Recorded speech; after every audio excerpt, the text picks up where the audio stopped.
Years ago, I was working through the book of Galatians together as a church in class.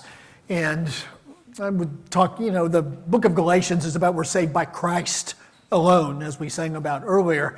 These Judaizing teachers had come into the churches of Galatia, which were largely Gentile churches, and they were convincing the Gentiles that coming to Christ was not enough, that they had to also proselyte to the Jewish faith, that they couldn't be good Christians until they were first good Jews. And Paul saw that as simply slavery, and it was for freedom they had been set free. So in Galatians 5 and verse 1, it is for freedom that Christ has set us free. Stand firm then, and do not let yourselves be burdened again by the yoke of slavery. That we're saved by what Jesus did on the cross, not by what we do in response to that. We don't have to have all of our theological ducks in a row. We don't have to do church exactly right. We don't have to understand everything about what God expects of us in order to seek to serve and to learn and to grow in Him. We don't have to be able to parse the book of Revelation and understand it perfectly, or even harder, the book of Romans. We are saved by what Jesus did at the cross. Paul says in Ephesians 2 and verse 8, it is by grace that you've been saved through faith, and that not of yourselves. It is a gift of God, none of works, so that no one will boast. But then right after that, he says, for we are God's handiwork, created in Christ Jesus to do good works, which God has prepared in advance for us to do. So we're saved by grace through faith. It's even proper to say the old Protestant slogan, we are saved by grace alone, through faith alone, in Christ alone. But we are saved in order to do good works. Well, we talked about a lot of that in this class. And then one of our members came up to me after one of those classes, not upset, confused. And here was her question. So, Tuck, if you're going to preach all this grace stuff, how do you expect to get anyone to do anything in church? It's kind of helpful to get volunteers if you get people thinking that they'll go to hell if they don't volunteer. And that was really her question. I had a friend who told me that his church, this is years ago, back when we did regular Sunday night services, he said that his church, 80% of his church came back for Sunday night. And I said, wow, that's amazing. How do you encourage them to do that? And he said, well, the preacher before me told them for 30 years they'd go to hell if they didn't come back. Yeah, fear of hell can be a great motivation, but is it possible for us to be motivated by grace? Can we believe that we are saved by a free gift of God and still be motivated to serve God? Paul evidently thought so. Here's what he said in 1 Corinthians 15 and verse 10. By the grace of God, I am what I am, and this grace to me was not without effect. No, I worked harder than all of them, yet not I, but the grace of God that was with me. This is Paul's apostolic Popeye statement. I am what I am by the grace of God. It was grace that did everything. And he said that grace was not without effect. That the grace of God motivated me to work harder than all of them. He's talking about the rest of the apostles. Beginning of that text, he talks about how unworthy he feels because his background was not following Jesus like Peter, James, and John, but rather persecuting the church.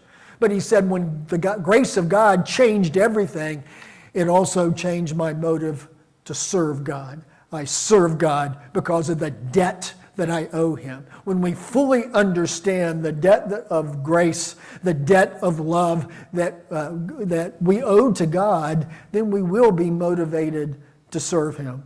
That we are saved by grace, but we are also saved to do good works, and we should never get that mixed up. We are coming down the home stretch in our study of the 2 Thessalonians. And as we get near the end, next week we're going to end it. This week, as we get nudging toward the end, we run into an old friend. Paul is going to bring up again this misunderstanding they have about the second coming. And we can relate. There's all kinds of misunderstandings about what's going to happen at the second coming today. But their misunderstanding was quite unique. They believed Jesus was coming back soon. And by soon, they meant Tuesday or by the latest Wednesday. And so some of them reason, and this is the text we're looking at today, that because Jesus is coming back, why go to work? I've got 3 or 4 days of sick leave coming. I'll just sit around and wait for Jesus to come back. Back in the early 1800s, a guy by the name of William Miller convinced a big group of people, actually had a great following, that he had figured out the exact date that Jesus was going to come back. Jesus was going to come back on October 22nd, 1843. And so his church that day all put on white ascension robes. I guess they decided God wasn't going to supply wardrobe. So they put on their white ascension robes and went on the highest hill outside of town. Some of them reportedly even climbed up into trees, waiting for Jesus to come back so they would be nearer to him. Well, he didn't come back. And so William Miller said, I did a mathematical mistake. I forgot to figure in for year 0. So he's coming back on October 22nd, 1844. And so then on that day, same routine. They put on ascension robes, went up on the hill, and check your watch. It's a little bit later than 1844. Jesus didn't come back. Well, see, some of the Thessalonians were doing much the same thing. They weren't putting on robes, but they said, Jesus is coming, so we're going to wait for him. Well, they sat around doing nothing. And because they were doing nothing, they not only ran out of their 2 or 3 sick days, but they also ran out of food. And so they expected the church to feed them. And that was causing problems within the church. And in this section, Paul is going to deal with the problem of these idle people sitting around. And he's going to give 4 reasons why we should not be idle. Now, the reason the people were being idle in the first century may be different today, but I think all of this applies to us as Christians as well. So 4 different reasons. First, he said, you were taught better. So he says in verse 6, we command you, brothers and sisters, to keep away from every believer who is idle and disruptive and does not live according to the teaching you have received from us. So you've received this teaching for us, so keep away from people that are idle and not living according to this teaching that you've received. So he's going to talk about later how disruptive these idle people were. But for right now, focus on that statement. Do not live according to the word in the original is the word for tradition. The word tradition simply means that which is handed down, which means that most of Angeline's clothes and all of her toys were traditional when she was growing up because they were handed down from her older sister. Yeah, Paul, it's a lot of times when Jesus uses the term tradition, he uses it in a negative sense. He accuses the Pharisees of teaching for doctrine the commandments of men and setting aside the word of God by your traditions, right? But Paul often uses the word tradition in a positive sense in talking about the teaching that he personally had handed down to them. And so evidently, Paul had talked about this idleness stuff while he was there before. You heard me teach you why you should keep working for Jesus, even though you believe that he is coming back one day. So you're not living up to what you were taught. Secondly, he says, you're not living up to what you saw, the example that we set. So in verse 7 and into verse 8, for you yourselves know how you ought to follow our example. We were not idle when we were with you, nor did we eat anyone's food without paying for it. Hey, we showed you the way Christian life should look. We are very careful to do that. And while we were with you, we worked night and day. Paul often supported himself. Should preachers today support themselves rather than being paid by the church? Sure, why not? I'm getting ready to retire. No, Paul very vividly claims at places that he has the right to be paid, that those who live by the gospel should be paid by the gospel. But there were times when he gave up that right and he supported himself. For example, the whole time he was in Corinth, the wealthiest city he ever spent much time in, the whole time he was in Corinth, he did not take a paycheck from the church. He did not want to think that his message was, he was in it for the money. He didn't want them to think that he had ulterior motives. And so the whole time he was there, he worked as a tent maker, probably leather workers, and that's what tents were made of in those days. Now, when he was sent a financial gift from the church in Philippi, he quit his day job and devoted full time to the gospel, but while he was in Corinth. So evidently, while he was in Thessalonica, even the short time he was there, he supported himself. He worked night and day, meaning that he worked a day job and he worked a night job preaching and teaching and helping the church. So he said, you saw our example and you need to follow that example. We didn't eat anybody's food without paying for it. You see, these people that are sitting around doing nothing are expecting other people to feed them. So follow our example in being busy. The third thing that he says is everyone must do their part. So in verse 10, even when we were with you, we gave you this rule. See, he's talked about this before. And that rule is the one who is unwilling to work shall not eat. The people that were just sitting around idle were expecting the church to feed them because the church, after all, was known for feeding people. Back in Acts 2, from the very beginning, the church was known. They had the favor of all the people, Luke says in Acts 2, largely because they took care of the poor the way they did. But taking care of the poor is different than encouraging someone to be idle. If a person is simply going to choose not to work, if they're not going to be involved, if they're not going to take care of their responsibilities. Remember, Paul tells Timothy that someone that does not take care of their own family have denied the faith and is worse than an unbeliever. Part of God's expectation of us is for us to work and take care of our needs and those of our family. Also, he says to the church in Ephesus that those who have been stealing must not steal, but rather work with their hands so they can supply their own needs and also so they can give to those in need. We also have the responsibility to work so we can share with others who can't. But the church isn't to be codependent and make it easy for people that don't want to live up to their responsibilities. Now, don't make this say too much. Paul is not saying that, if the church is going to do charity work, which the church should be doing, suppose, for example, we decided to have a program where we're going to give out 30 turkeys to 30 deserving families. That doesn't mean before we can give someone a turkey, we have to see all of their W-2s and their W-4s and all to prove that they've worked enough. That's charity work is you do good just for the sake of doing good. And it doesn't mean that in order to be a Christian, you've got to vote in a certain way so that people that are on government help and the safety net the government has to prove that they've worked enough. This is talking about church discipline. This is a group of people who have agreed to live for God. The church isn't to make it easier for them to do wrong.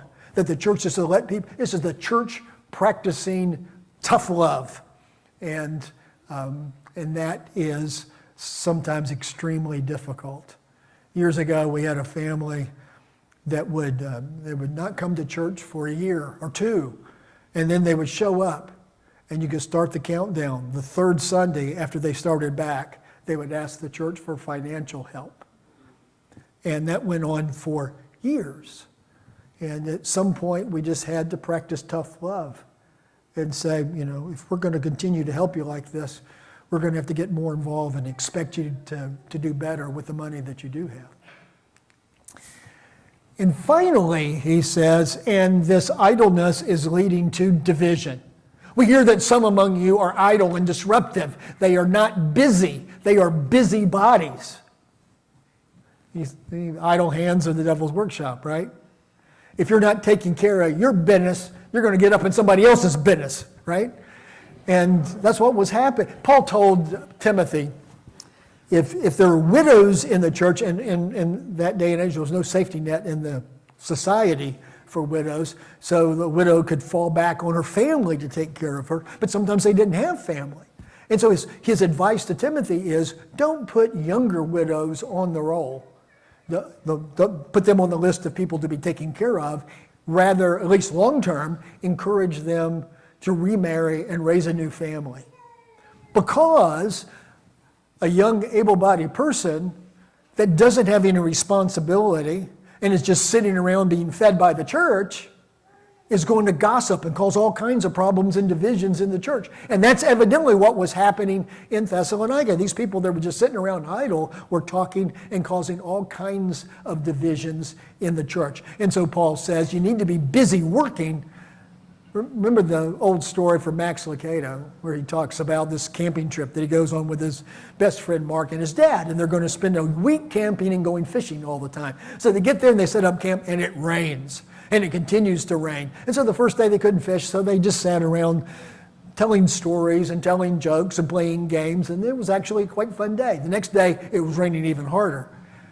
Well, the games weren't quite so fun the second day, and the jokes weren't nearly as funny, and the stories weren't nearly as interesting. Third day, it's raining even harder, and they're starting to get on each other's nerves. They started finding things about each other they didn't like, and so by the beginning of the next day, they're fighting like cats and dogs. And so they, in the rain, pulled the tents together and went home. And his application is, when fishermen don't fish, they fight.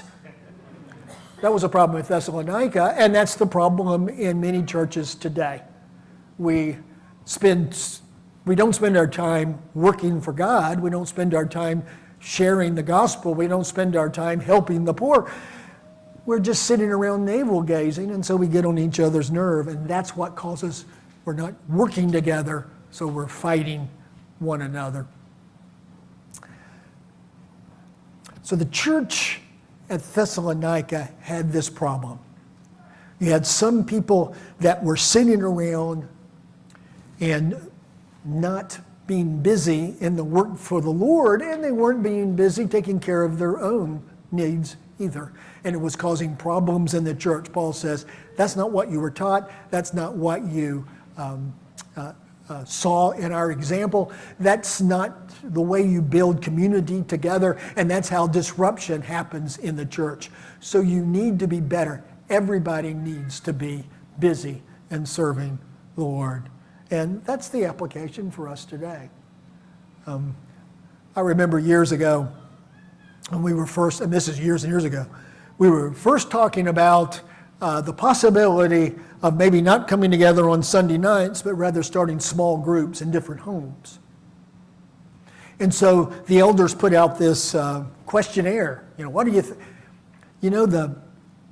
Some of the most adamant responses to people that did not want that to happen, they wanted us to have a traditional Sunday night service and not start small groups, were from people that never, ever came on Sunday nights. They didn't want to come, but they wanted to make sure that we still did church the way that was approved by God, I guess. Sometimes when we're not busy, we find things to fight about. The church is technically a member labor cooperative. That's the technical word that I learned this past week. Member labor cooperative. Kind of like, a neighborhood pool where you have to pay money to join the corporation or to join the pool, but then families are expected to do a certain amount of work before the season starts and after the season starts, or a commute co-op, where you have a bunch of guys or gals that are working way away, an hour drive. We've had members worked every day in Richmond, and that probably gets old. And so you find people to travel with, so you don't have to drive every day. But to be part of the cooperative, you've got to drive some of the time. You've got to contribute to gas, that kind of thing.